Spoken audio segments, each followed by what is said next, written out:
नमस्कार, मी सिद्धेश ताकवले आणि आपण पाहताय जय महाराष्ट्र बुलेटिन मध्ये आपलं सगळ्यांचं स्वागत। बुलेटिनच्या सुरुवातीलाच बातमी विधान परिषदेच्या निवडणुकांच्या निकालासंदर्भातली। विधान परिषद निवडणुकीमध्ये महायुतीचाच दणदणीत विजय झालाय। 17 पैकी 16 जागांवर महायुतीने बाजी मारली आहे। भाजपला 11, शिवसेनेला 2 आणि राष्ट्रवादीला 2 जागा मिळाल्यात। नाशिकमध्ये महायुतीला धक्का बसलाय।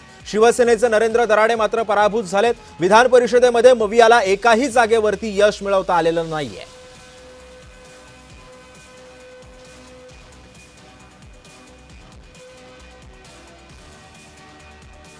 काय आता परिस्थिती जाऊन बघा तुम्ही। त्याच्यामुळे मला असं वाटत नाही की सगळे लोक नुसते काही प्रलोभनं, आश्वासनं, सत्ता संपत्तीच्या प्रलोभनाने जात असतील, पण मला असं वाटतं जो स्वाभिमान आहे, निष्ठा आहे, ती तर महत्त्वाची आहे, ती यांनी सगळी गहाण ठेवलेली।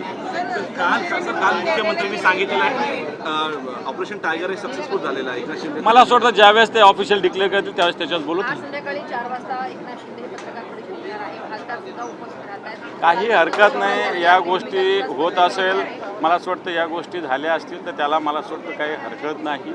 शिवसेना माननीय उद्धवजींच्या नेतृत्वाखाली या लोकांना मतदारसंघात तोंड दाखवायला जागा ठेवणार नाही आणि येणाऱ्या ज्या निवडणुका येतील त्या शिवसेनेचे तरुण लोक आम्ही निवडून आणू। कोल्हापूर अमित शहानी सांगितलं आहे ज्या ठिकाणी खासदार सोडून गेले त्या ठिकाणी आता उद्धव ठाकरे जाऊन प्रचार करणार आहे, त्याचा किती परिणाम होईल असं वाटतं? प्रचार नाही आहे, तो दौरा आहे, शिवसैनिकांच्या गाठीभेटी आहे। कारण शिवसैनिकांनाही या सगळ्या बाबतीत मला असं वाटतं मार्गदर्शनाची आवश्यकता असते, ती प्रचार नाही आहे, तो दौरा आहे। मला वाटतं नियमित दौरा होत असतो तो आता या मतदारसंघात।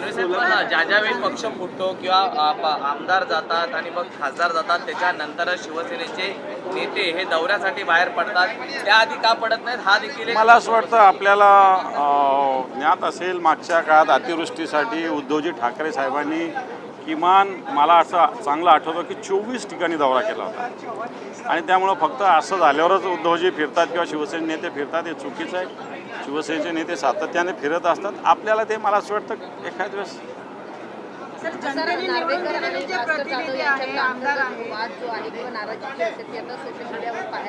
मला माहिती नाही, मला आता तुमच्याकडून कळालेलं आहे। मुख्यमंत्र्यांना देखील त्यांनी मेन्शन केल्याने म्हटलं की उद्धवजींनी जे पत्र लिहिलेलं होतं तुम्हाला ते लवकरात लवकर त्याची अंमलबजावणी करा, कारण त्यांचा मानसिक त्रास आता दिसून येतो। मला असं वाटतं भास्करराव जाधव हे शिवसेनेचे ज्येष्ठ नेते आहेत। मिलिंद नार्वेकरांना काही मांडायचं असेल तर त्याला पक्षप्रमुख हा मार्ग आहे। अशा पद्धतीनं फार सोशल मीडियावर अशा पद्धतीने भूमिका पक्षाच्या व्यक्त करण्याची आवश्यकता नाही। सर, जनतेने निवडून दिलेले प्रतिनिधी हे गड बदलून जातात आहे, हे कितपत योग्य आहे? याच्यावर काय हे अयोग्यच आहे, त्याच्यावर काय बोलू।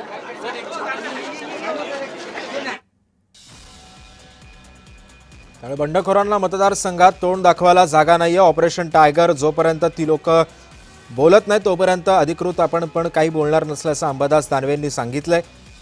त्यामुळे एकंदरीतच आजच्या या विधान भवनामध्ये अधिवेशनाला सुरुवात होतीये। पावसाळी अधिवेशनामध्ये अतिशय मोठ्या मोठ्या मुद्द्यांवरती सुद्धा चर्चा घडू शकते।